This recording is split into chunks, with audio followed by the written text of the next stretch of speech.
As an adult, don't we all miss spring break? Nothing like taking a week off from all your responsibilities. Well, here's the next best thing for adults, a spring break from house payments. SaveWithConrad.com can help you get rid of all your credit card debt, just like that. We're routinely helping our listeners save $5, $6, $7, even $800 a month. And you don't need perfect credit or money out of your pocket to do this, but check this out, no house payments for 2 months. At SaveWithConrad.com, NMLS number 32416, equal housing lender.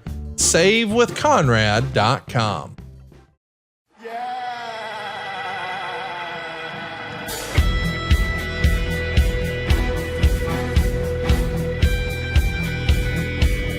Deletion!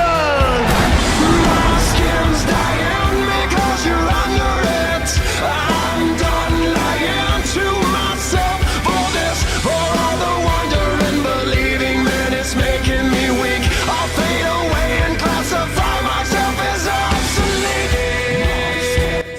Words are about to be spoken on the Extreme Life of Matt Hardy, presented to you by the Ad-Free Shows and Podcasting Networks. I'm John Alba. That's the broken one, the woken one, the spoken one himself, Mr. Matt Hardy, coming to us from the Hardy compound.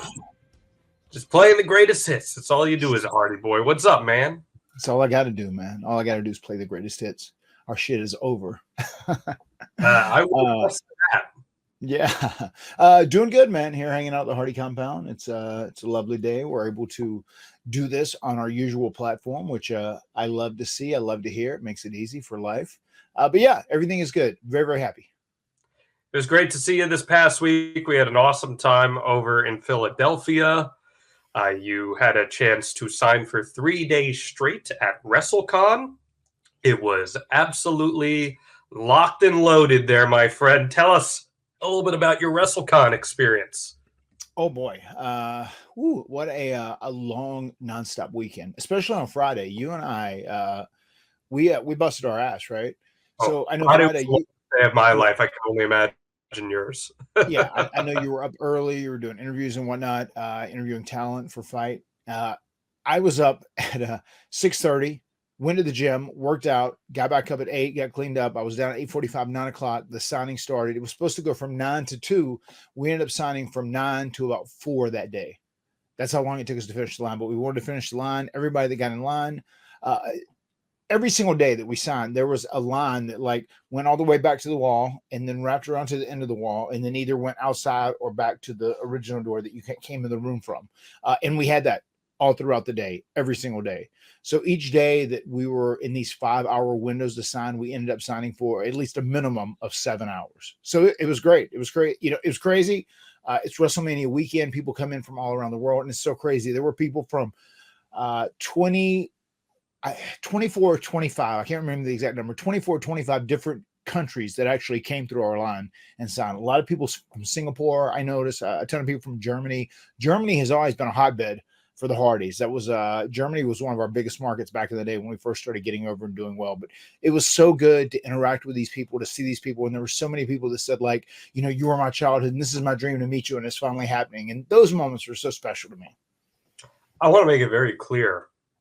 There were, because I walked all around WrestleCon, there were no other lines like yours. You guys were the only ones who had an extended line like that. Even the special attractions, the Stings, the Ronda Rouseys, their lines were not like yours.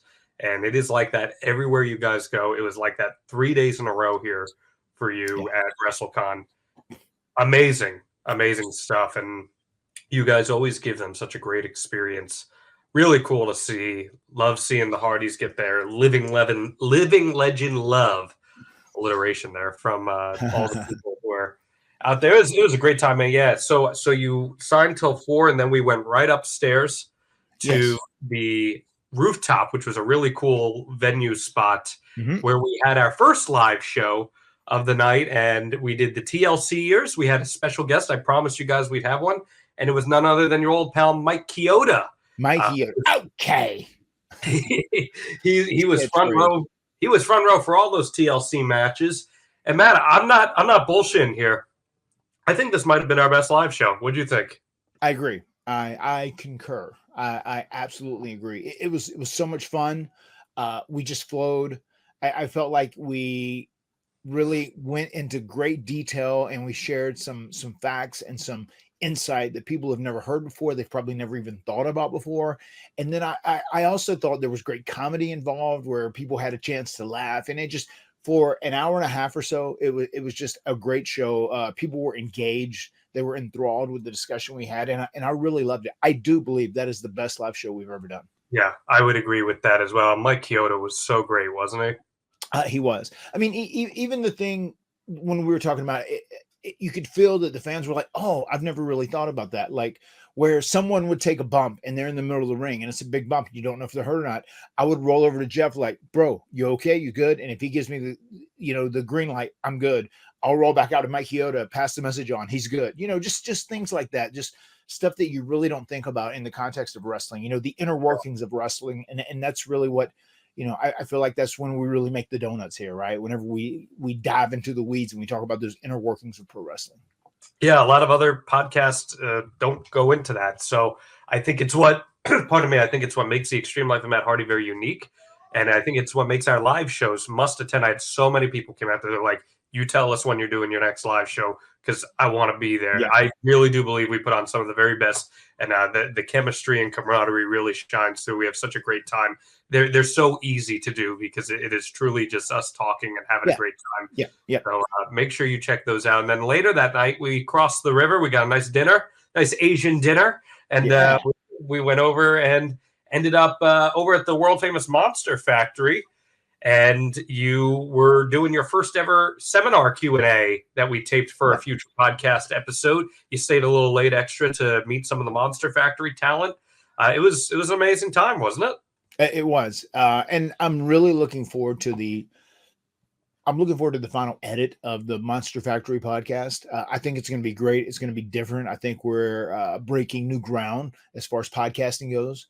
And it's something I think that could be very beneficial to wrestling schools and aspiring wrestlers going forward. So, yeah, I dug that a lot. Danny Cage was a great host. Thank you so much, Danny. Thank you, Monster Factory. Everyone that was there was so professional, so respectful, so attentive, and they really were there with the desire to learn and and broaden their abilities to make it in pro wrestling. And I have a great respect for all of those guys. Yeah, that was the thing. It's like this was a free opportunity for a lot of Monster Factory students, and there were some who didn't show up, and that's fine. That's their prerogative. But the ones who were there, they really want to be there. And there were a lot of people from outside the Monster Factory who came to, a lot of indie wrestlers and up and coming people who had just started their training, ended up purchasing tickets, and they really seemed to have a great time. Marissa, I want to give her a shout out. She's someone who's been like a day one Extreme Life supporter, and she was there. Thank you, Marissa. Yes, just so many great people who we met that weekend that I really want to thank everyone who made the time to support Matt and I, to meet Matt.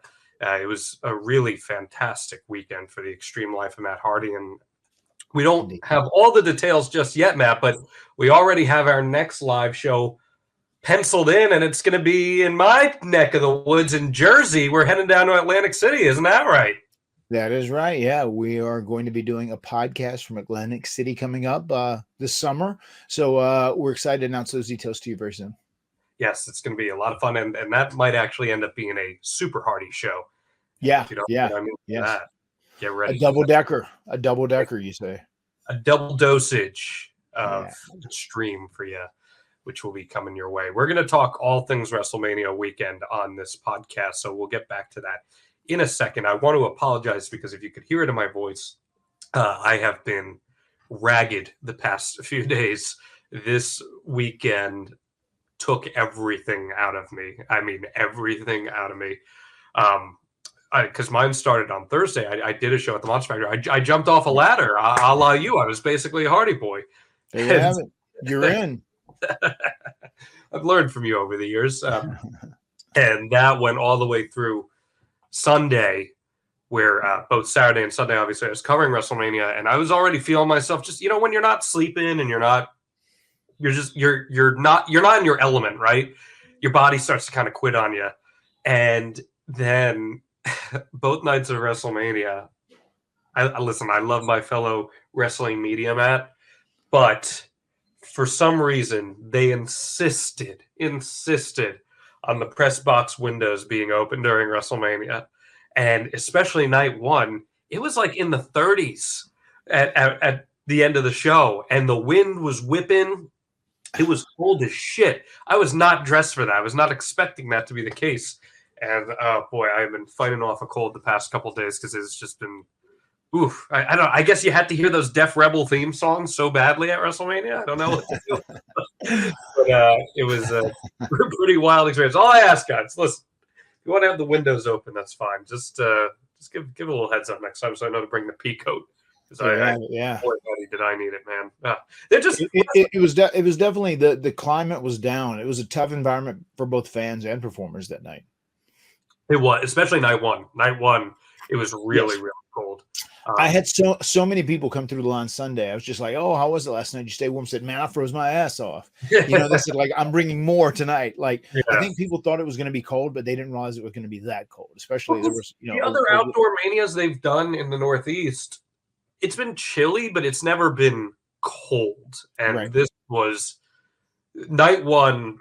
Like I said, the temperature was in the 30s by the end of the show, and it was windy. So it was really cold. And like as a performer, if you're outside performing, I know they had the heated ring, but all the performers said that it felt blistering cold out there. And that could be like dangerous too, can it? For your muscles and stuff like that?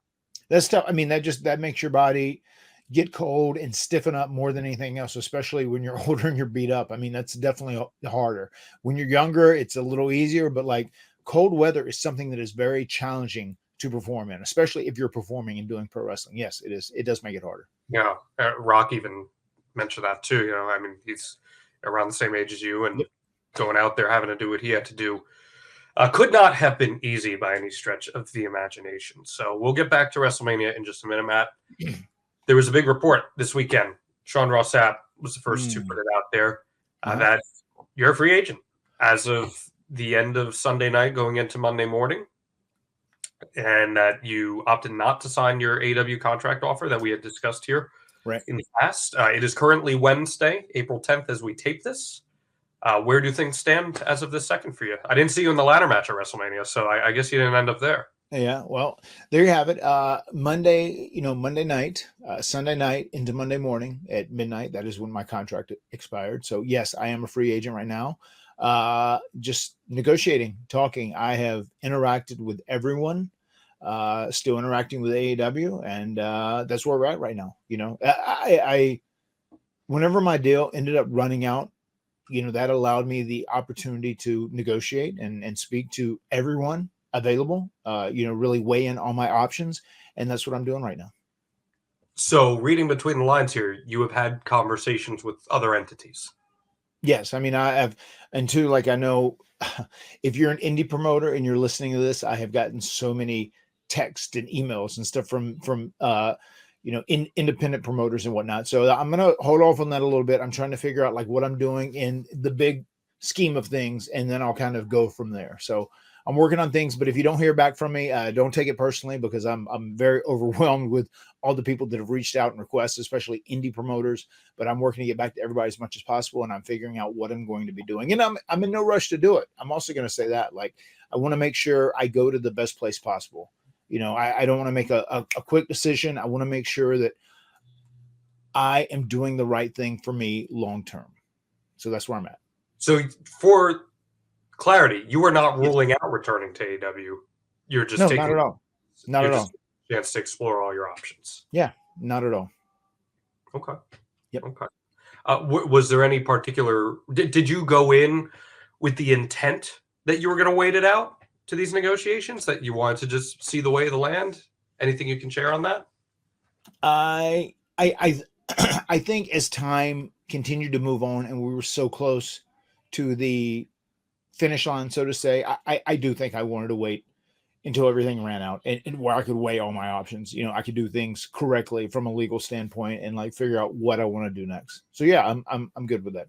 Yeah. And I mean, listen, people are going to be like, wait, but that means he's not going back. So this is how it works in like all pro sports. Like often someone hits the market, and many times they end up re-signing with the team that they were with, or maybe they or other options. So this is not abnormal for how a free agency would typically work in any other realm. So, hey man, good luck with that, and whatever it ends up shaking out as, I'm sure you're gonna make a difference.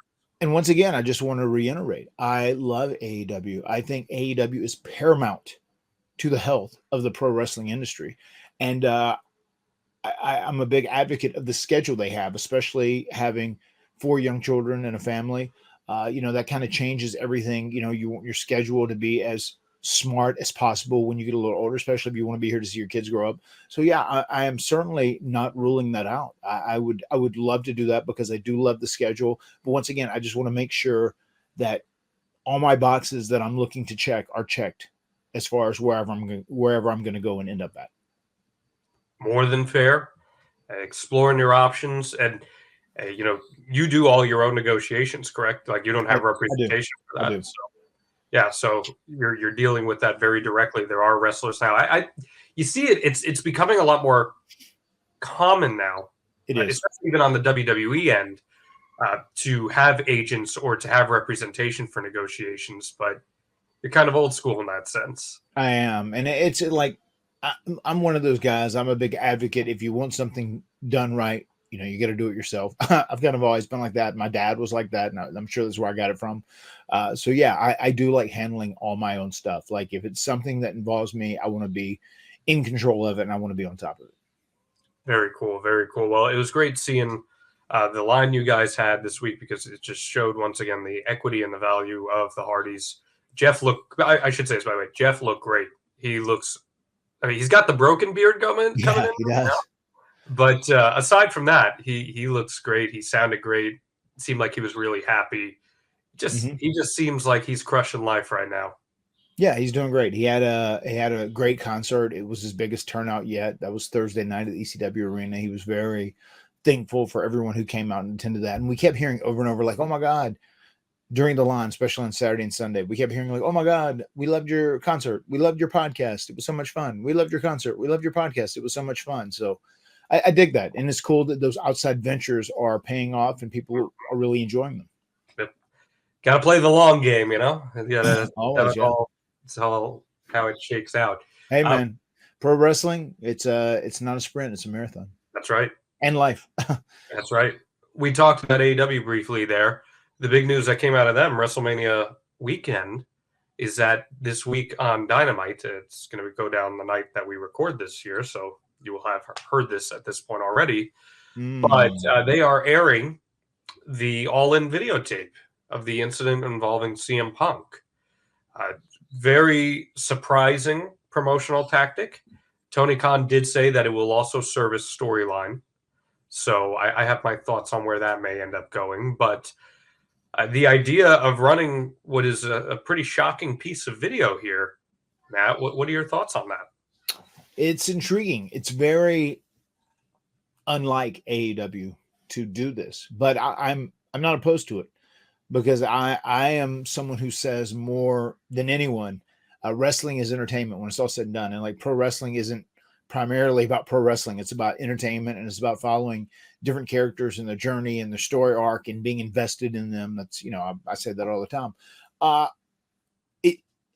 I'm okay with them doing it. Like I'm not opposed to it. I think it's going to be really interesting to how they follow up to this because I think it could be something that is beneficial to AEW. And if they do it and there's a lack of follow-up with how they do it, or if they do it in a way that seems untruthful, it could backfire. It could be detrimental. So I'm really curious to see how the whole presentation happens, how it goes down. And I also, in the big scheme of things, in reality, I feel like if you were going to pull the trigger on this, I would have rather it have been pulled months ago when this was a lot more current. And relevant to day-to-day situations. I think out of this, you're probably going to get Jungle Boy back, which I think is a good thing. I think Jungle Boy shouldn't have been punished as hard as he was. I understand he was at fault too, because he started, this thing and he made that snide comment, but it started before that. And these guys had a little bit of an issue, which should have been squashed from the beginning. It should have never been allowed to get to this point. So it is what it is, but I'm hoping that Jungle Boy Jack Perry ends up being back. He ends up being a heel, and you put him with the Young Bucks. I think that's a winning combo. Yeah, I agree that this is probably where it's headed, especially with the Bucks looking into the camera and talking about the scapegoat as they were making their entrance last week. So probably the route. The funniest part about it and I don't say this for better or for worse. It's just, it is what it is. This is the most Bischoffian thing that Tony Khan could do, is in airing this tape. Like, if this was 1997, and I know Eric blasted it on his podcast this week, saying he would never do it. That's horseshit. Eric would, that is, and I agree with you on that. This is totally up Eric Bischoff's alley. He would totally do this. If this was 1997, Eric would have had that videotape with the "What Would You Do" theme song playing underneath it, like that. This would have happened 100%. So it's a little ironic in that sense, but you can't say it hasn't drummed up interest, right? It certainly has. I mean, there is totally going to be interest in it, and I know they're looking to pop ratings. They feel like their maybe numbers have been stagnant or whatever, and I'm here for this. Like, especially if Tony Khan pushes for more controversy, trying to build attention because of a story he's telling or something that seems controversial. I'm here for that. I think that's important in pro wrestling. Pro wrestling is not just pro wrestling. You have to do things outside the box. And the longer AEW is in existence, then the more you're going to have to do that, I think. As long as it ends up serving a storyline and it's not just being vindictive for the sake of being vindictive, I think it will end up being fine. Yes. It is weird that you're kind of building a match that you can't present. Well, I think it depends on the presentation. If it highlights and focuses more on Jack Perry, and you have the Bucks talking about how Jack Perry shouldn't be a scapegoat, how he shouldn't have been exiled, and I don't think he ever should have been exiled from all that. At the end of the day, I mean, you have to go back in time when you look at the CM Punk experience, and when you go back to All Out. I mean, when he started speaking at the Scrum, it had to be stopped right there. Right? If you stop things right there, then we don't get a lot of these events that transpire. None of this happens. None of this happens. Yeah. I really believe Jack shouldn't have been exiled as he was, and you can't take out all the blame on him. Is he at fault? Of course, sure. They're both at fault to a degree, right? But it's one of those things. I feel like his punishment outweighed the crime. That's what I believe when it comes to that. And I think Jack Perry is a big asset to AEW, and I'll be happy to have him back. That's my opinion. That's all I can say is, if they're going to air this video, and for when they fired Punk, for them to put it out as strongly worded as they did, and for Tony to go out there and you know how protected Tony is with legalities and stuff like that, how cautious he is. For him to go out there and say what he did publicly, they must feel like the video is pretty damning on Punk and in their court of public opinion to be able to air it. So I again, like, I get what you're saying, but regardless, it's still going to drop seeds of, oh, what would happen in a CM Punk Jack Perry match or a CM Punk Young Bucks match. And that's just not a match you're ever going to be able to deliver, ever. It's never going to happen.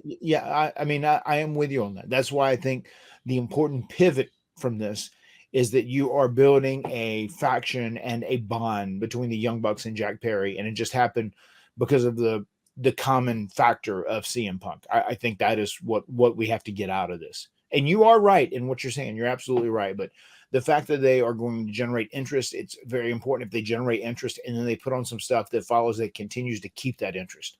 You know what I mean? Like these larger than life stories, that is what makes pro wrestling. That is what grows your audience. And I'm here for it.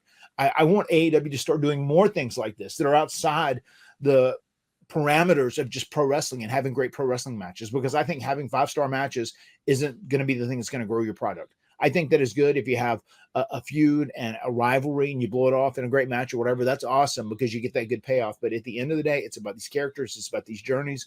They did that first hour of Raw this week, and there were no commercials. And I mean, for 47 minutes, it was promos. You know, they came out, Hunter, they did the video on Cody promo, Cody Rock, and it was in the 3 millions that whole time. I mean, there was entrance there, and it's just because this is a crazy deal. You have The Rock, the biggest star in Hollywood, and he's back, and you know, he beats Cody, and then Cody finishes a story and wins, and now these people are interacting. They're saying their story is going to start. It was intriguing TV. And once again, it just goes to show, if you have interest in these characters and personas, people love fucking Cody Rhodes now. He is the face of WWE. As a babyface, he is doing an incredible job. People are behind him all the way. And it was just such an emotional and special moment when he won that title. But the fact that he's out there, and he's out there with Hollywood's biggest star, The Rock, who has embraced this heel persona, and you're building something else. I mean, there was interest in that. And it's one of those things that just shows pro wrestling isn't always focused on pro wrestling. It's the events, it's the characters, it's the story, it's the journey they're on, and you want to know what's going to happen next. That's very important in pro wrestling. We'll dive into all that momentarily here on the Extreme Life of Matt Hardy. But before we can, Matt, you know what I got to do. Please hit us with that Matt Fact. Matt Fact, Matt is not a proponent of jewelry. Yeah, before you even elaborate that, I want to say it was very cool. I saw multiple fans this past weekend give you and Jeff, wristlets, bracelets, all that kind of stuff. That seems like something a lot of fans really enjoy doing.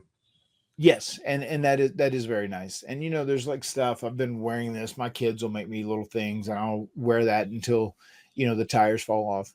The reason this Med Fact came to be, my wife was telling me a story about a friend of hers who had a guy who was having money issues, but he had just bought a $21,000 watch. Yet he still needed money, was having money. It's just, and once again, that's just one of those things. Like, jewelry is not very high on my list of priorities when it comes to doing things. Like, I'm not really a big watch guy. I'm not a big necklace guy. I wear my wedding rings, and that's about it. I'm not crazy about jewelry. I've never been a big proponent of like being all blinged out and wearing jewelry and rock and roll. If you do, that's great, and I'm here for it. You do your thing.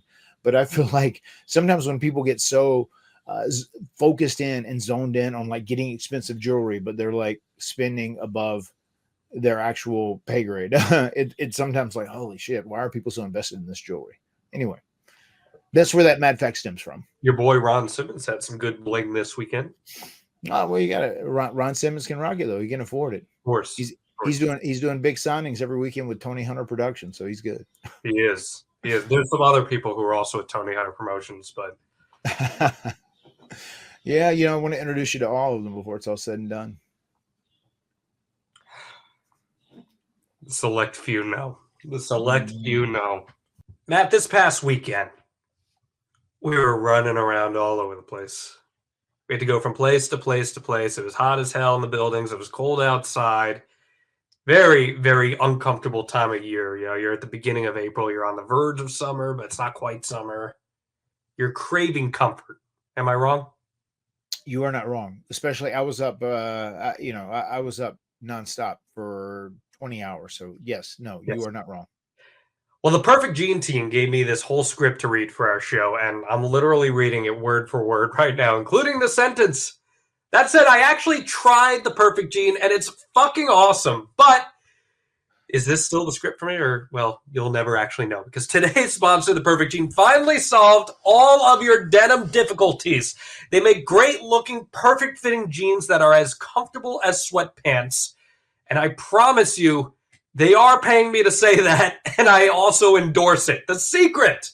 It's a special denim fabric that's super soft and has the perfect amount of stretch so you can squat, do yoga, or just sit around all day without ever wanting to actually take them off. They make 6 fits from skinny to thick, and have a waist from 26 to 50 and lengths from 26 to 38. Big boys, short kings, tall dudes, all the rest, they got you. And for a limited time, our listeners at the Extreme Life of Matt Hardy get 15% off their first order plus free shipping at theperfectgene.nyc, or Google The Perfect Gene and use code HARDY15, that's HARDY15, for 15% off. Okay, let me break this down for you, Matt, because again, I'm shooting from the hip here. This is very real when I say this. Shoot, baby.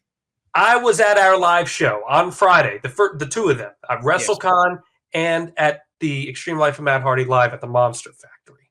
And I was wearing the Perfect Gene, my black jeans that I got. These things were so damn comfortable. And if you remember, the seats at the WrestleCon show were not comfortable at all. My balls kept like scrunching up in my jeans because of how uncomfortable they were. But then I realized, wait a minute, all I got to do is adjust. And with these pants, they are absolutely fantastic. So much so, I'm wearing them right now. You can see them as I stand up, and I understand I'm not alone either. You are not alone because I have broken out my jeans. You know, You get the Jimmy legs up. There they are. Jimmy legs up, and I got to tell you, we're very close. I'm even gonna get around here to see if I can step out a little bit. I've got them right here, and they're very form fitting. Look at that behind you. There you go. Yeah. And one thing I got to say is that when my wife saw these, she said, "Hey, are those new jeans?" And I said, "Yeah." She said, "Oh, they look good." And I was like, "You better be careful, girlfriend. You're going to get yourself pregnant once again. We're going to have number 5 on the road." So yeah, these perfect jeans, they're a win. They're a big win. And I myself rocked them this weekend as well. And it's one of those things like I am not interested in cracking my nuts. I want them to stay together. I don't want to crack them up. I don't want to squash them. I don't want to crush them. And perfect jeans is the perfect fit.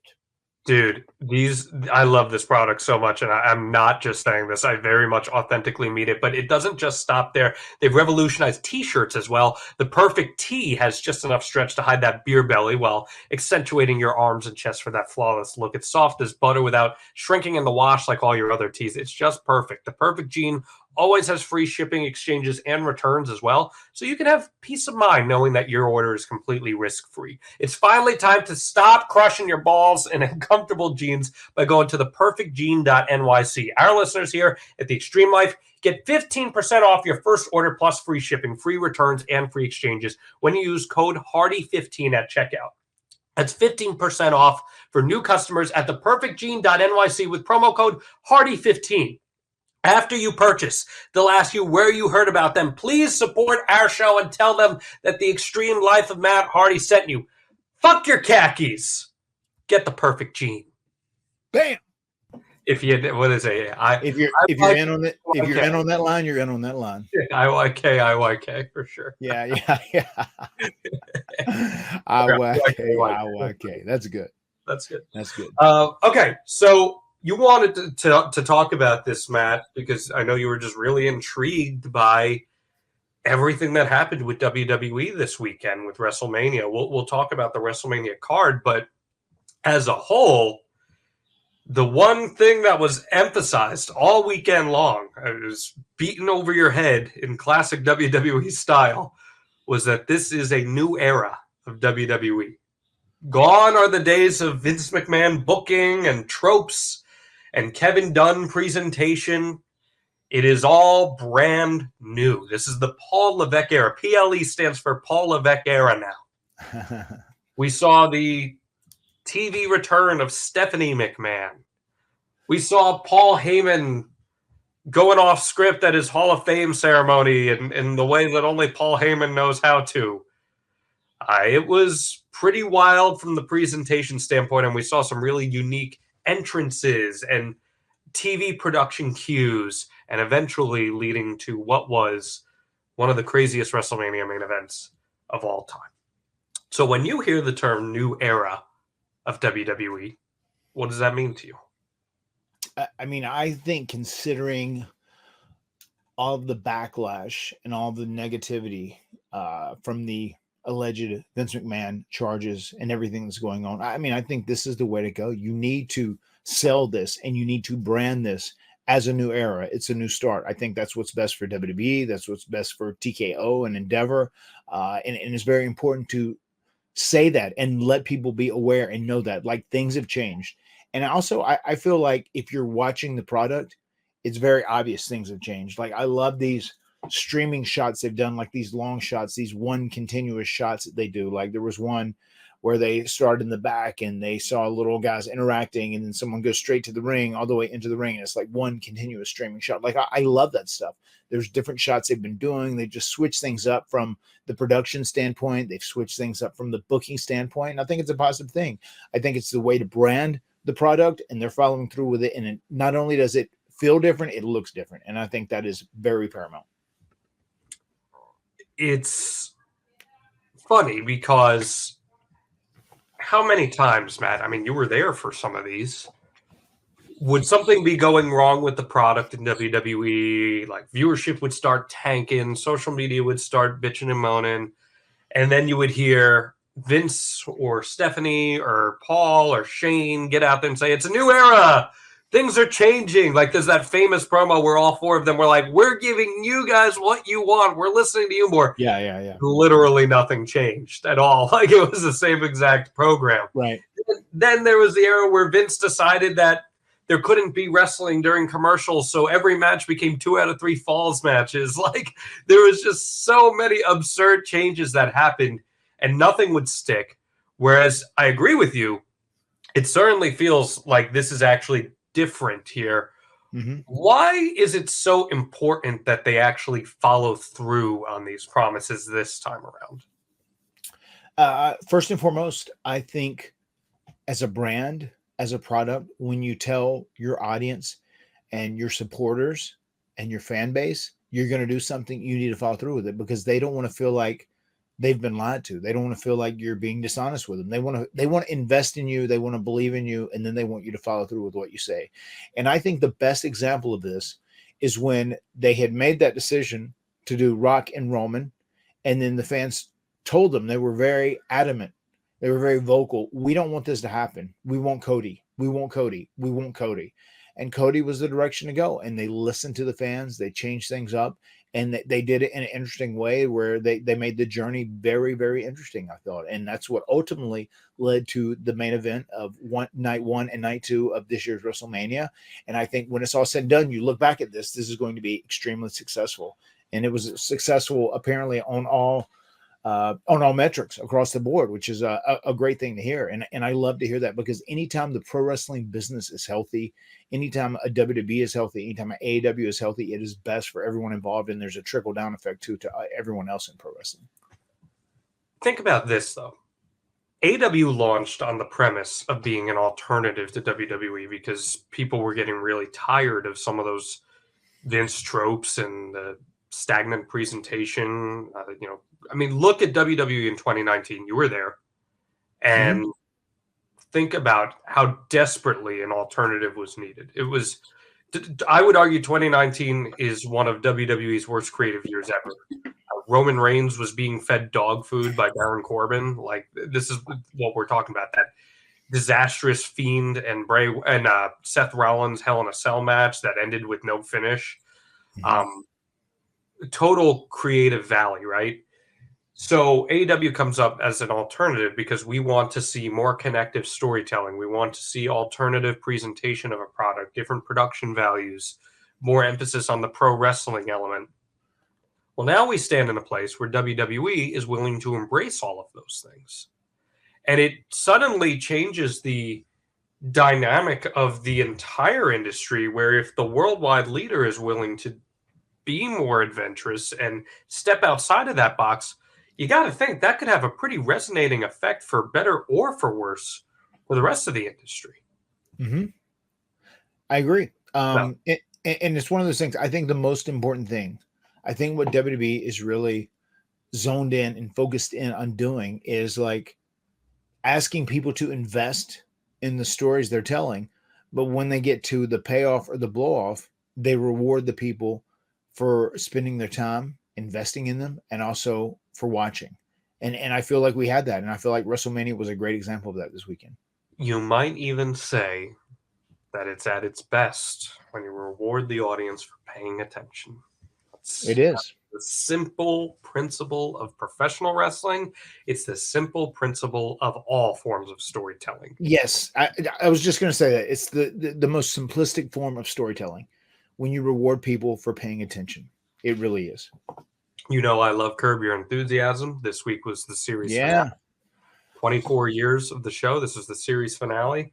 And the whole final episode is about rewarding people who paid attention over the course of the entire series. So think about the fulfillment that you get with that, and you amplify that and concentrate it. WrestleMania weekend, where you're blowing so many things off here. How do you want to do this? You want to go through some of the cards, some of the highlights? Any particular direction you want to go here?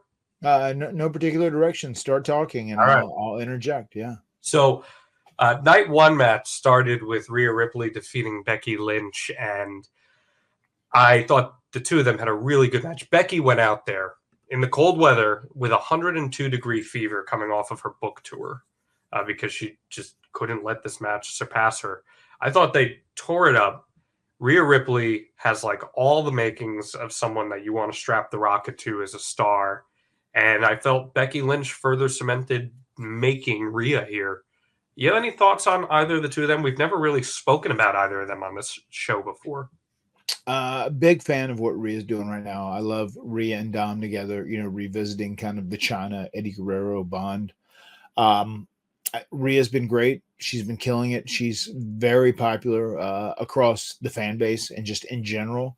Becky has broken territory and broken ground as a woman, obviously being the man. She was hugely responsible for women gaining even more popularity and better spaces on the card and in the roster of WWE. So those two going out, I thought they had a killer match. I thought it was great. I thought they busted their ass, and it's even more admirable when you hear that Becky was sick during that match, because I've been out there and wrestled sick before, and that shit is not easy. So God bless them. They went out there and they killed it. It was a great way to open up WrestleMania, I thought.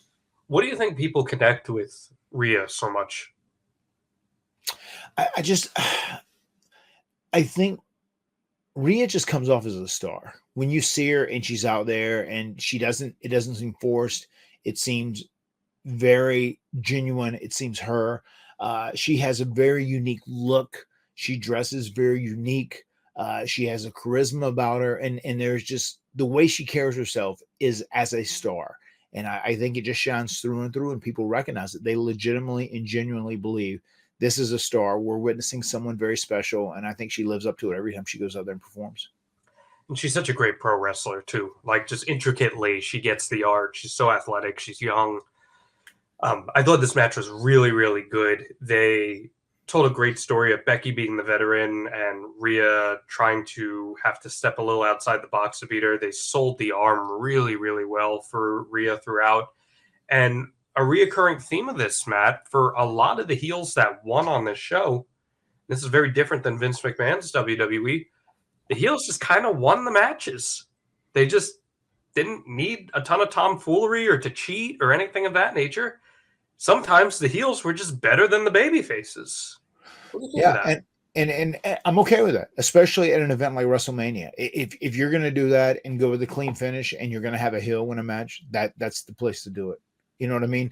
Because I feel like WrestleMania being the Super Bowl of the WWE, being the showcase of the Immortals, it's very important to go out there and put as much thought into every single match as possible. There might be a time if you're kind of a shitty, cowardly heel that you might need to cheat or do something to win. But in general, if you have a strong competitive match against two strong, important performers like those two, I think it's very important to go out there and have a great match. And if you end it clean, I think that just adds equity to the match. And with Becky Lynch losing clean, it doesn't do anything to hurt her. If anything, it is a positive, respectful thing, because she was willing to, do the job, put somebody over, and help build Rhea, because people have done that for Becky Lynch in the past, and she's willing to do it now for other people. So great respect for her for doing that.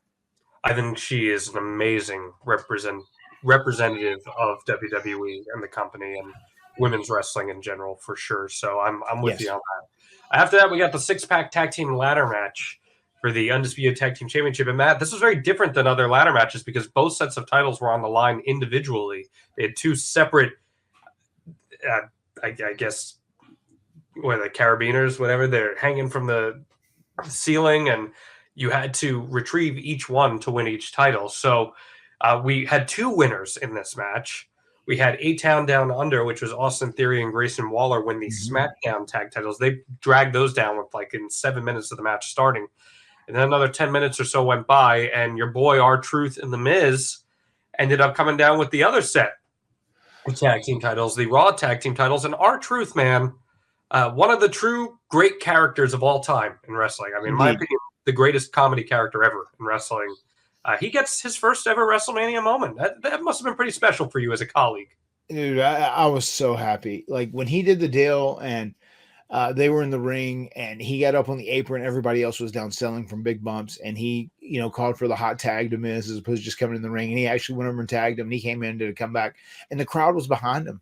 They were behind him through and through and through, and that was amazing. I smiled my ass off as I was watching from a hotel room, and then once he went up and he was the one to procure the titles and bring them down. I was so happy for him because Ron is someone who deserves that moment so much. He has worked so hard. He has provided so much entertainment. He has put smiles on so many faces for WWE throughout the years. To be put in that opportunity and have that WrestleMania moment. And for him and Miz is someone else who's always very consistent. I have lots of love and respect for Miz. I think he's a great performer. Some people don't like him, but he's fantastic at what he does. For those two guys to win and for Truth to be highlighted and get that WrestleMania moment was a great call. And I'm very happy that he has been rewarded for all his hard work and all his, comedic genius over the years. So good on WWE for rewarding Ron like that. Well, and on top of it, we talk about callbacks and paying attention. That hot tag spot was a callback to the Royal Rumble earlier this year when he did that same spot. And then this year, he actually gets the pin in it, too. The crowd kind of along. With comedy characters, a lot of the smart fans, quote unquote, tend to not really get into them because it's just too silly or goofy for them. But that's what makes Ron so unique is that universally, he's beloved. Everyone loves R-Truth. Everyone. You're not going to find someone who doesn't love R-Truth. And I thought with him on Raw the next night or 2 nights later, where the Judgment Day is doing their celebration, he just pops up and shows his title in between them. That was good shit, pal. Fantastic. Yeah, fantastic. Unique ladder match. I thought every team looked good in it too. And I did too. I liked it. I thought they made the most out of the time they had to work with. Yeah. Any team stand out from you from it? Like, I'm sure you and Jeff would have loved to have worked with DIY or New Catch Republic, and two teams you never had a chance to. Yeah, but both of those teams would be great fun to work with. Yeah. I dig both those teams. Yeah. Gargano is so freaking good. He's so good. I have had a singles match with Johnny Gargano in the past too. And you know what? We actually wrestled for an independent. I can't even think off the top of my head what the name of it was. You probably will pull it up before it's all said and done. But we actually did a deal where we wrestled, and I got busted open in the match accidentally. And as we were out there, I changed the finish to put him over, which is a funny little story that we had. Did you on an indie deal? Yeah, I mean he was great. I mean I knew he had so much buzz and was great too. And we were doing the match going through, and like just the way it worked and the story we were telling and the way the crowd was reacting, I thought that would be the better finish. So we ended up doing that, which is very cool. It was July 21st, 2012 at Excite Extreme Summer. Yes, Excite. In Binghamton. Yeah, I got lots of love for Johnny Gargano. You know, he was a new father recently. I saw him. God, it was at StarCast, I think.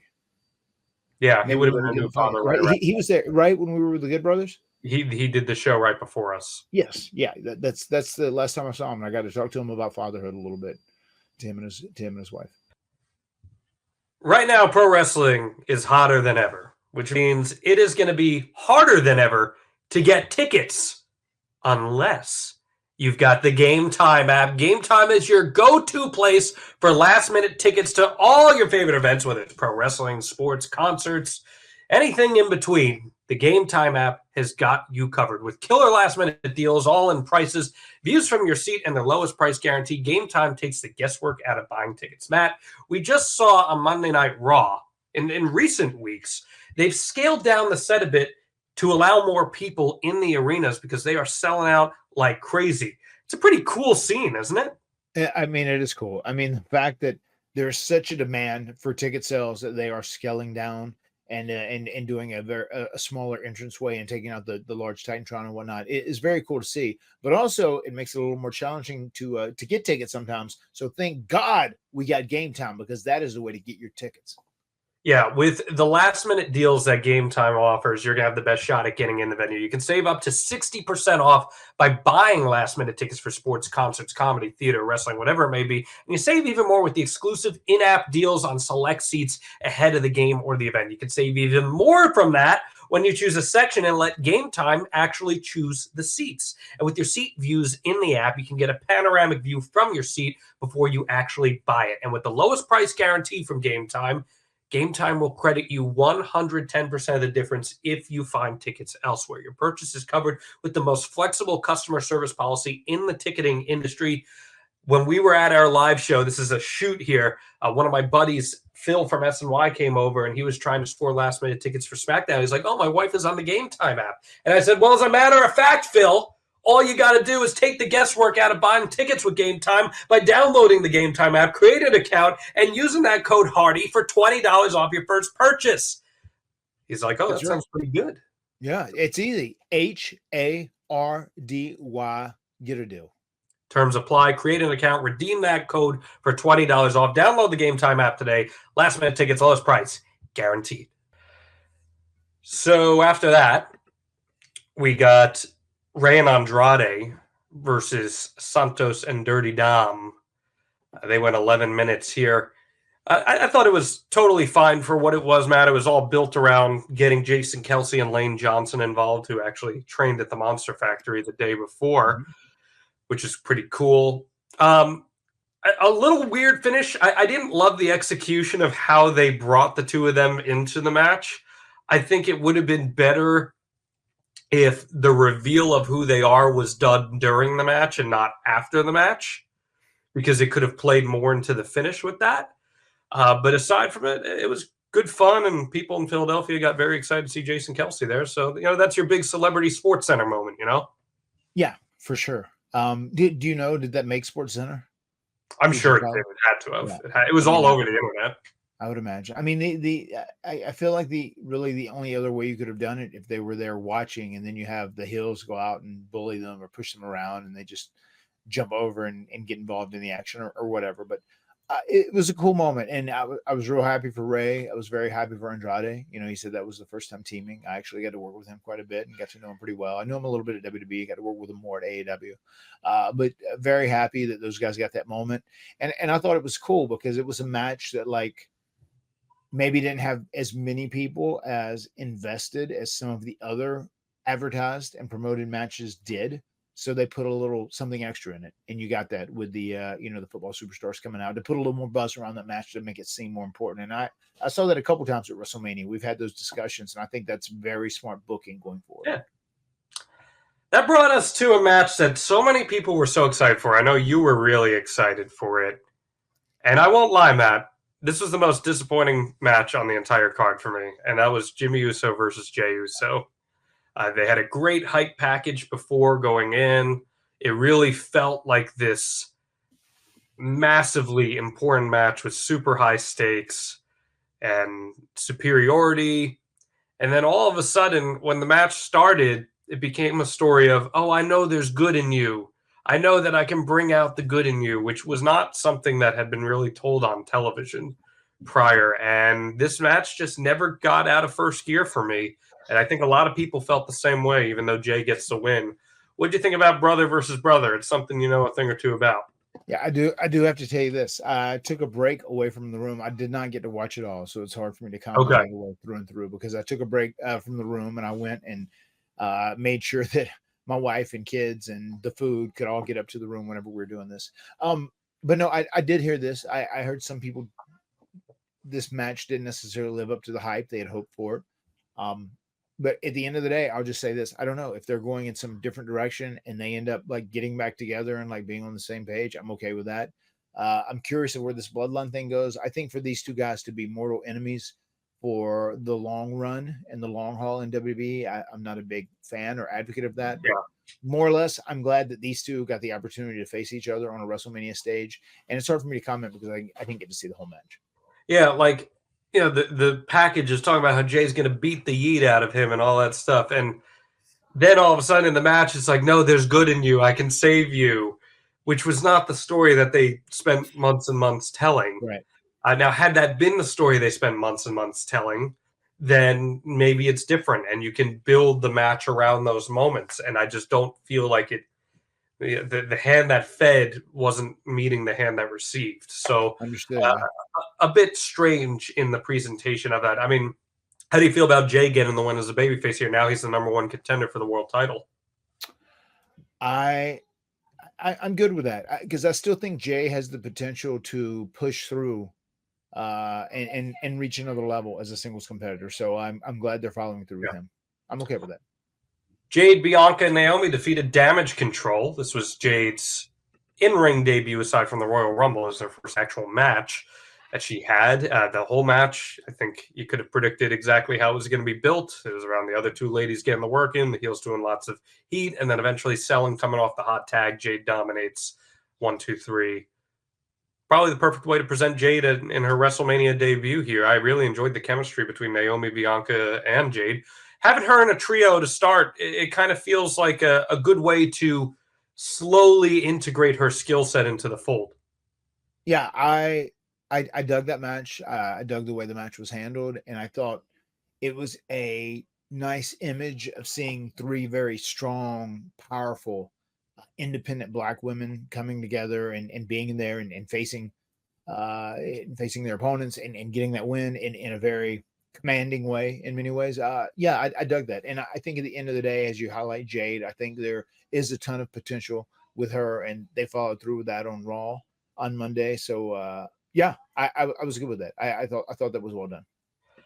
Which then got us to the John Alba match of the weekend, which was Gunther versus Sami Zayn for the Intercontinental Championship. They do this great video package with Gunther, and then we see Sami in the back, and he's talking to his wife. He's talking to his son. He's saying, "Don't bring our son out there. You know, if you want to sit there front row, great. But I don't want him to see that." And they keep the tracking shot going. And Chad Gable comes up to him, who's been training him to this point. He says, "I'm not going to be out there tonight. This is all you. You've got this. You always could do it." He keeps walking. The same shot stays on him. Into Gorilla, we see a really unique perspective. Kevin Owens is there. One last pump up. Crowd went nuts for that. And at that point, you had to know this. Sami was winning this thing. They went full Rocky 3 here. Heat, hope, heat, hope, heat, hope. Quick comeback win. I thought this was exceptional, Matt Hardy. And what a great moment and way to pay off Gunther's 666-day title reign. What do you think? I mean, that is my definition of a banger in 2024. You know what I mean? It was a great story. I thought the match was executed very, very well. You had this big blow off. You put it into Gunther's dominant reign as Intercontinental Champion. You have Sami Zayn that some people legitimately love. They just have they're genuinely invested in him, and the storytelling was very good. So yeah, I was good with this, and I dug it, and it was surely one of the best matches of the weekend, no doubt. It's what happens when you have someone who is an elite seller in Sami, and you combine him with someone who's just a dominant offensive force in Gunther. Mm-hmm. Gunther starts that match like he's playing with his food, and by the end of it, it's not even your traditional comeback. Sami only got 2 true moves on him at the end there, but he went deep into his playbook. It was his last desperation. It was his exhaustion effort, the brain buster into the haluvas. Mm-hmm. This was exceptional, Matt, and an amazing moment. I know you got a lot of love for Sami Zayn, the performer. Yeah, and I feel like Sami is an individual like Jeff. Right? I mean, he really does. He shines when he sells. You know, that's a motto Jeff's had for a long time, and he's very correct and true in saying that. And I think Sami shined when he was selling out there, and that brain buster was so explosive, so dynamic. It looked so good. I dug that the most. Like, oh, it's one of those jump out of your seat moments. Straight into the finish. Loved it, man. I'm a big fan of that match. Really, really good. That got us to our main event of night 1, which was the tag match between The Rock, Roman Reigns, Seth Rollins, and Cody. This was a long one, man. They went like 44 minutes in this match. I don't know if it needed 44 minutes. It was some standing around, some taunting. Then they went to the outside. They brawled. They just did no DQ anyway. And then they come back. And the last like 10, 12 minutes of this match ruled. It was really, really good. But a little long getting there. The Rock ends up pinning Cody Rhodes when all said and done to set the groundwork for the main event. What do you think of Rocky here? I thought Rock was phenomenal for, you know, not working or being in a match for 8 years. You know, obviously he told everyone how hard he dieted, how he had this, you know, training camp for 8 weeks, 12 weeks, whatever it was. So, I mean, he looked great out there. He looked crisp. He did well. And I was very happy with The Rock's performance. And as you said, I do agree in the beginning, there was some stuff that felt just like they were eating up time or killing time. But the one thing I will argue in the favor and defense of them doing that is that it was The Rock wrestling. And I feel like The Rock is such a huge star. You're going to have people that tuned in and bought this pay-per-view to see The Rock wrestle again. So I'm okay with leaving him out there a little bit longer. I think at the end of the day, that is justifiable because like people wanted to see The Rock do all he could as a performer, and they wanted to see him out there for a while. So I'm okay with that. He had one of the coolest entrances I've ever seen at a wrestling event. It was amazing. Him walking through the flamed Brahma Bull logo. That was absolutely wild.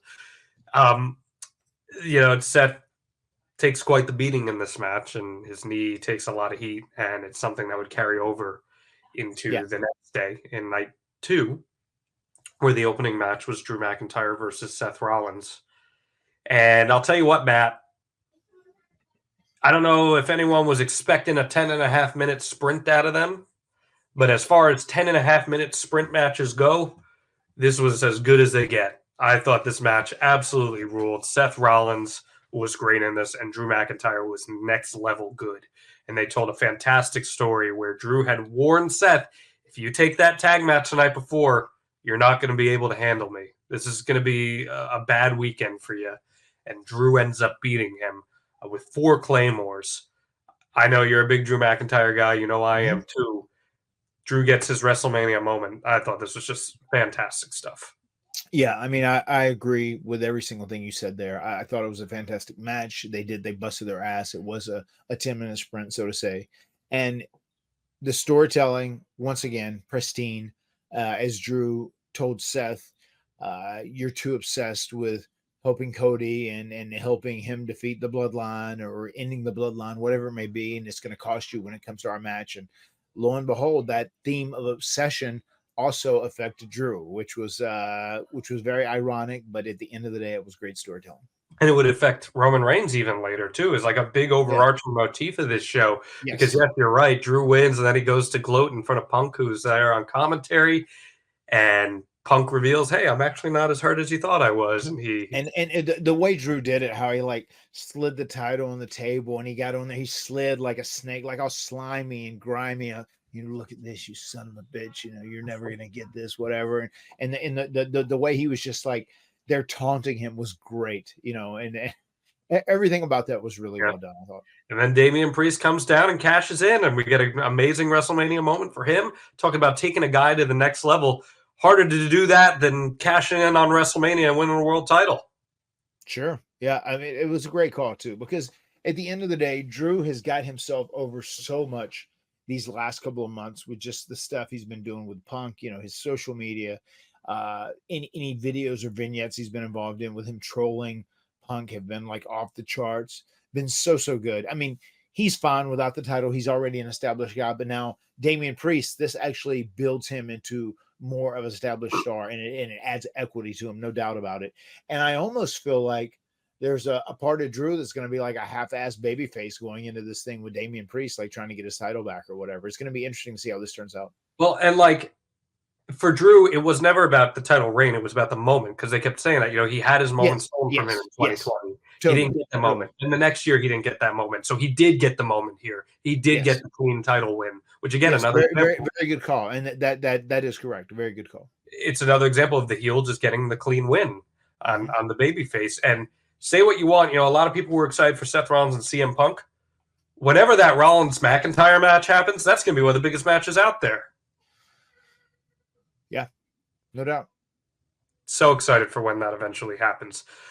We got the Pride versus the Final Testament. I'll tell you what, Matt, a lot of people weren't very excited about this one going in, and I thought they did exactly the amount of bells and whistles they needed to add a little extra je ne sais quoi into this. Your boy, Bully Ray, Bubba Ray Dudley, the special guest referee, Snoop Dogg on commentary, perhaps aided by some supplements to add to his spiciness on the microphone. This ended up being a lot of fun, and I thought Bubba did a good job playing his role here. It did, and the fact that they just added to this match, much like we were talking about from night one when they added to the match, it put some extra bells and whistles in there. I thought this was great. You had Snoop Dogg on commentary. He's always entertaining. And then you have Bubba coming out to be the ref for the match, and then they end up getting to the thing where get the tables at the end, which the crowd got into, and it's a great throwback, great nostalgia. So yeah, I was good with this. I liked the match. I thought the match was really good. It was quick. It was to the point. It was good, and they had some bells and whistles that helped elevate the importance of this match, I thought. Yeah, and in years past, like it would be very tropey. I feel like you get the special guest referee, and they make it very clear that they're there to help the baby faces. But in this case, Bubba was calling the match straightforward down the middle until Karrion Kross got in his face and said, "Do you need glasses?" To which Bubba pulls out the Dudley glasses, and then it became okay. There was a catalyst for action here. So it's a small detail, but I thought a worthwhile one discussing. And yeah, the babyfaces get the win on that. LA Knight defeated AJ Styles, 12.5-minute match here. I like the match. I thought it was good. Nothing that really stood out for me, but I thought LA Knight getting a clean win on a legend like AJ Styles, that's, as you would say, it's a good equity builder. It's a good equity builder, and LA Knight is someone who's really busted his ass, and he's gotten over organically, and the crowd legitimately are invested in him, and they give a shit about him. So I'm good with this match. I think that's a great finish. AJ's over. He's established. This helps LA Knight. Yeah, and you beat a guy who, former champion, helped try to elevate LA Knight to the next picture. I really, really hope that LA Knight faces the winner of our next match here, because I think that's the big program for him, and that is Logan Paul, who defeated Kevin Owens and Randy Orton. 17 minutes, 40 seconds, triple threat match for the United States Championship. I love this match. I thought this match was great. I thought Kevin Owens in his ECW-inspired KO Mania gear was super cool.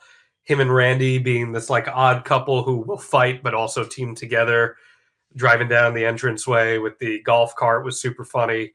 And again, we talk about it every time, but Logan Paul just he's the greatest celebrity crossover there's ever been in wrestling. He constantly exceeds expectations, constantly, and it was no different this night out. He went out there and did a great job, and it was one of those things. I really wasn't sure on who was going to end up winning, or if he was going to retain the title in this match, and it ended up being a fun little ride. Yeah, the only thing that didn't click with me, like Randy exposing the brass knuckles and not wanting to use this.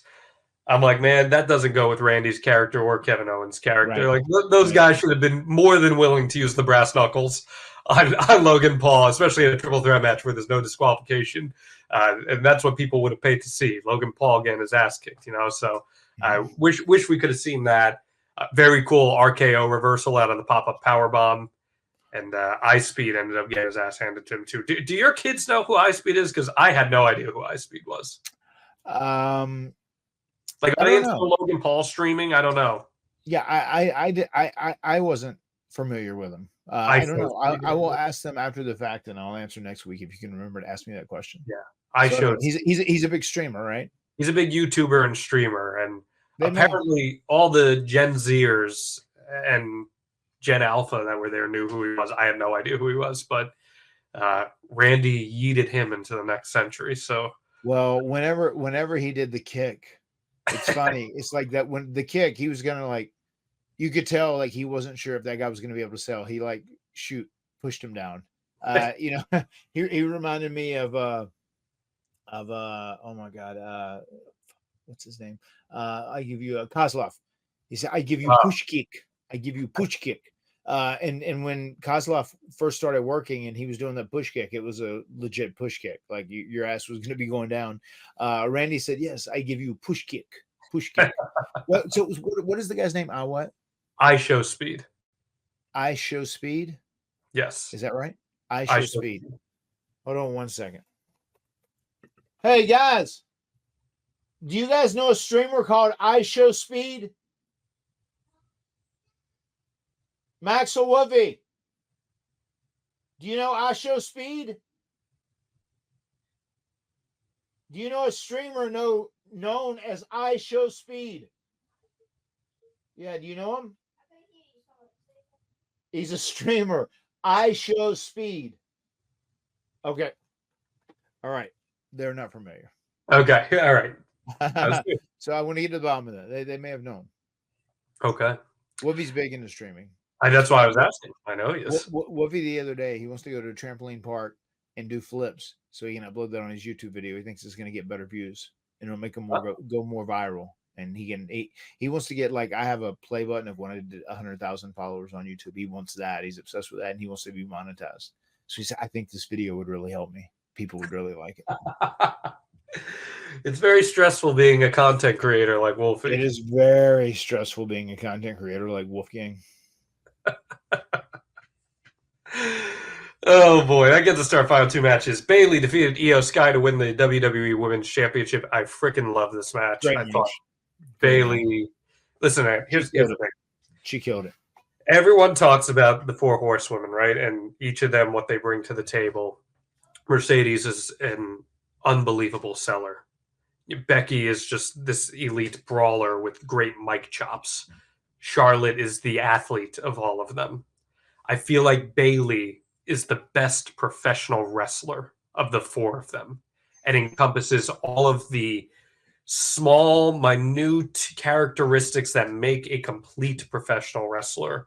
And for her to get this match and get this win on this platform against another great pro wrestler in Io Sky, I thought it was fantastic, man. Great selling from Bayley on her knee during the match. Yeah. Told a fantastic story. And Bayley gets the big endorsing win here. How'd you feel about it? The same. I thought it was great. I thought they both killed it. I thought Bayley did just a phenomenal job throughout the match.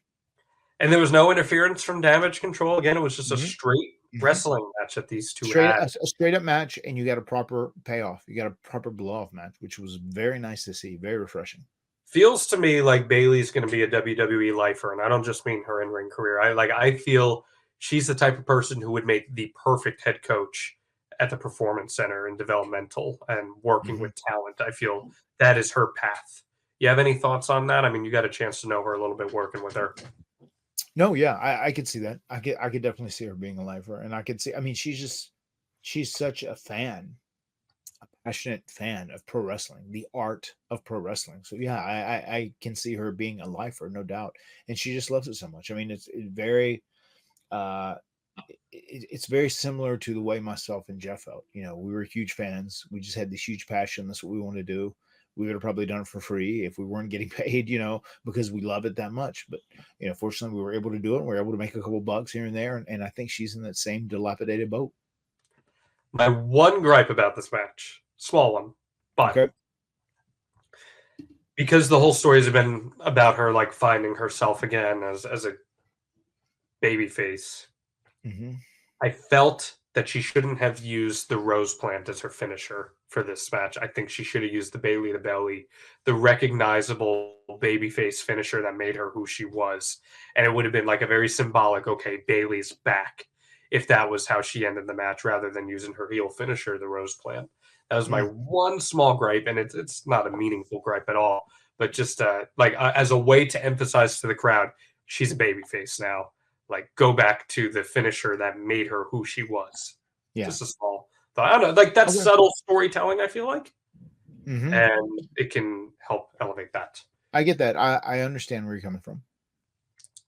Last match. Bloodline Rules. Cody Rhodes versus Roman Reigns. WWE Universal Championship on the line. Cody Rhodes finishes the story, man. This was an epic main event of all proportions. Before I go deep diving into it, what were your initial thoughts? Big fan of the match. And it went down much like I expected it to. And I don't think that's a bad thing at all. They went out, they had a great wrestling match. And then eventually you get to that point where it's like time to start going home. And then we're going to start doing, hitting our big stuff, and we're getting our big false finishes. And then you knew that the interference was coming. Yeah, I was good with it all. And I thought it was set up really well how they did the deal. Jimmy and Jay, they took out one another and countered one another. And then when you have Solo come out, he is answered by John Cena. And you've got a little backstory with that deal as well. So you have John Cena come out, you see him interact, which people went batshit crazy for.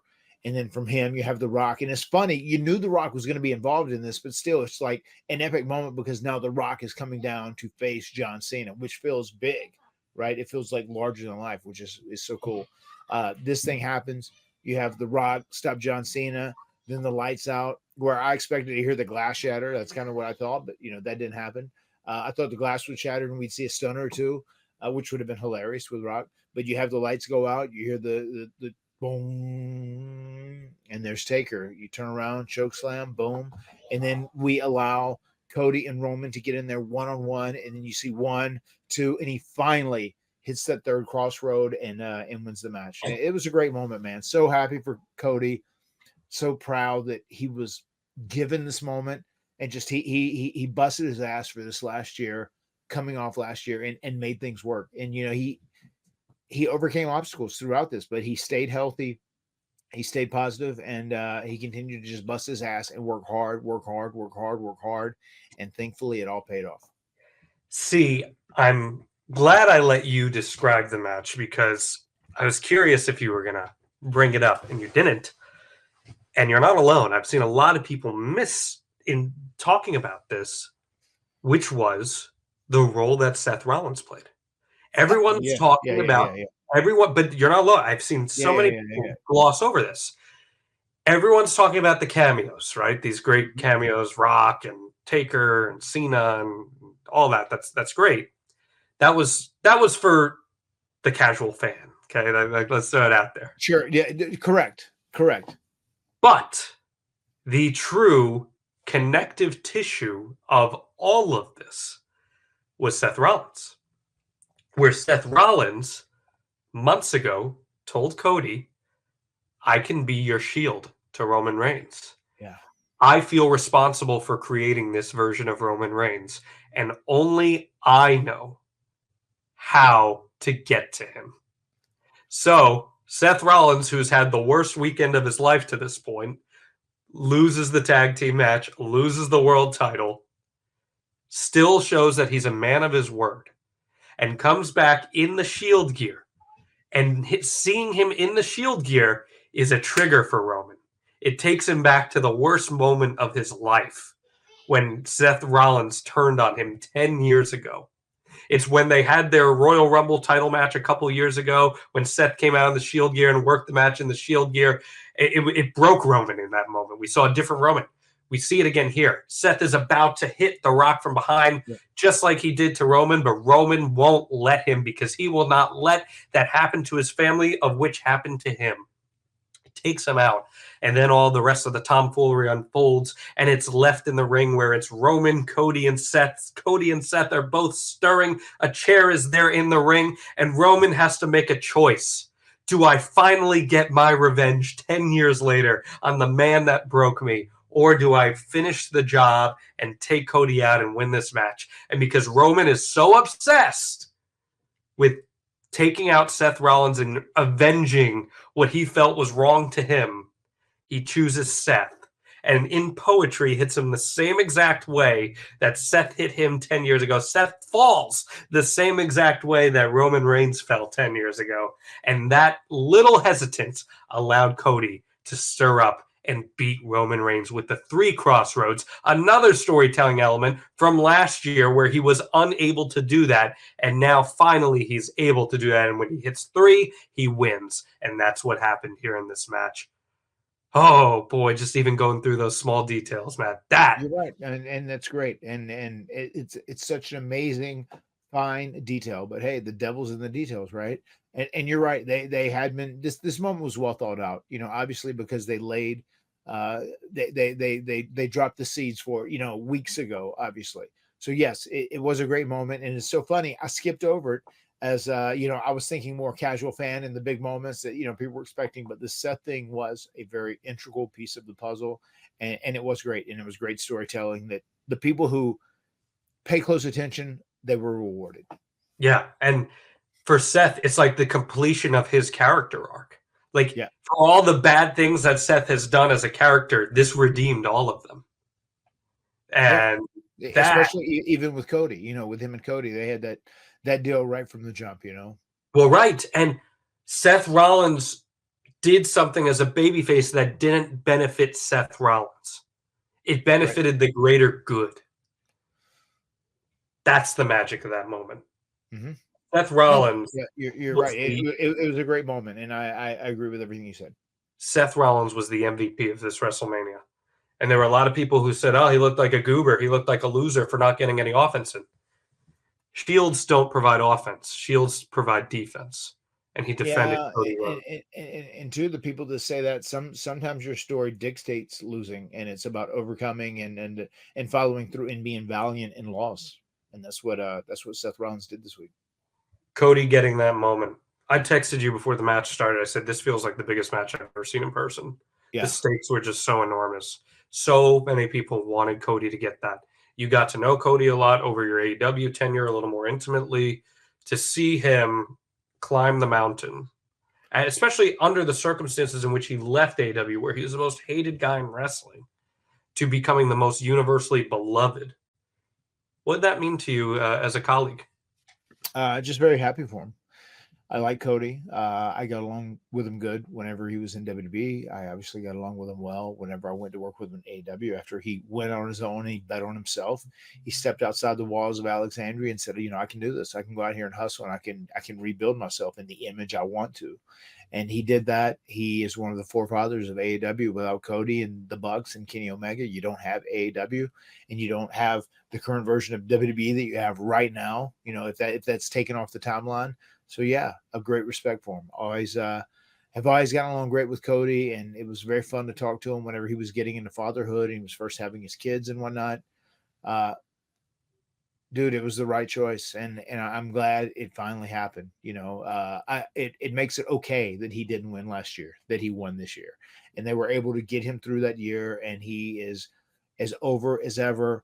He is a beloved figure, and he is currently the face of the WWE, and I'm very excited to see what he does going forward. He's not the face of WWE. He's the face of pro wrestling right now. He's the biggest star in the industry. And that's a credit to a guy who walked out on WWE 8 years ago because he was doing a Stardust character. He was a comedy character. And he said, I see myself as a star. I can be someone who can be a top guy. And he went out and he did it. It took him 8 years, but he went out and he did it. And that's an amazing real life story. And, when I asked him in the press conference about why he feels that people resonate with his journey, he said, because it's a real story. Yeah, right. Someone who really went out there and climbed the mountain. I thought it was amazing that he got to give the title to his mom since he couldn't give it to Dusty. Yeah. Just that's the beauty of when pro wrestling is great. There's just nothing better. Did you hear that story too about how it said that Nick Khan and Hunter and everybody else, they went and they were able to buy, they found the Rolex that his dad had sold to pay for him to go to acting school or whatever. I thought that was a very cool story, a very cool gesture. They said Bruce Pritchard was able to track it down. I would suspect there was a certain Alabama man who probably helped track that thing down too. Just my hunch. That wouldn't surprise me at all. Yeah, he tends to be pretty on top of that stuff. So I wouldn't be surprised if he was able to help track that puppy down. Indeed. Overall, Matt, I mean, would you say this is up there among the greatest Manias of all time? It was a great outing for WWE. It was the new era. They wanted this WrestleMania to be the stamp of approval for the new era, and I think they hit a grand slam. It's funny.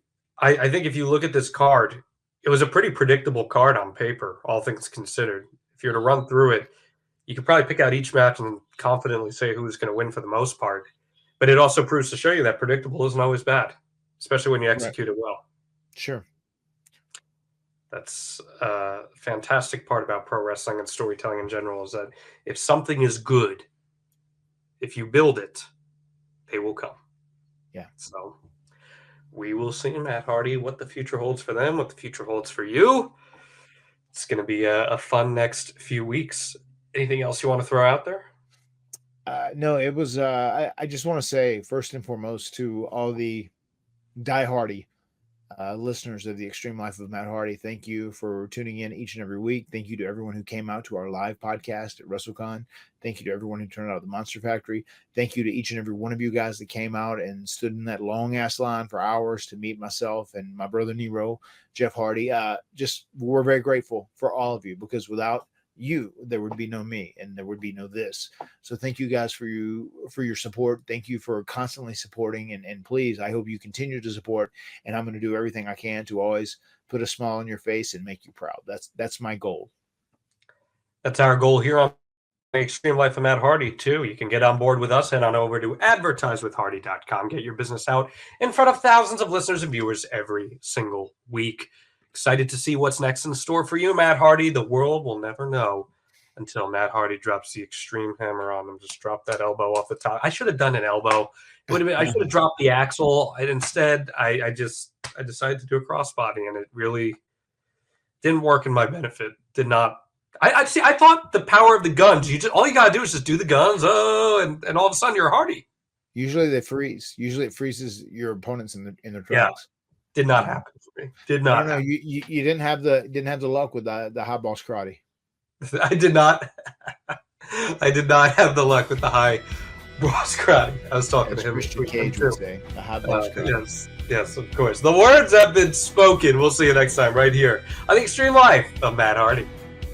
Delete. My skin's dying because you're under it. I'm done lying to myself for this, for all the wondering, believing that it's making me weak. I'll fade away and classify myself as obsolete. My skin's dying.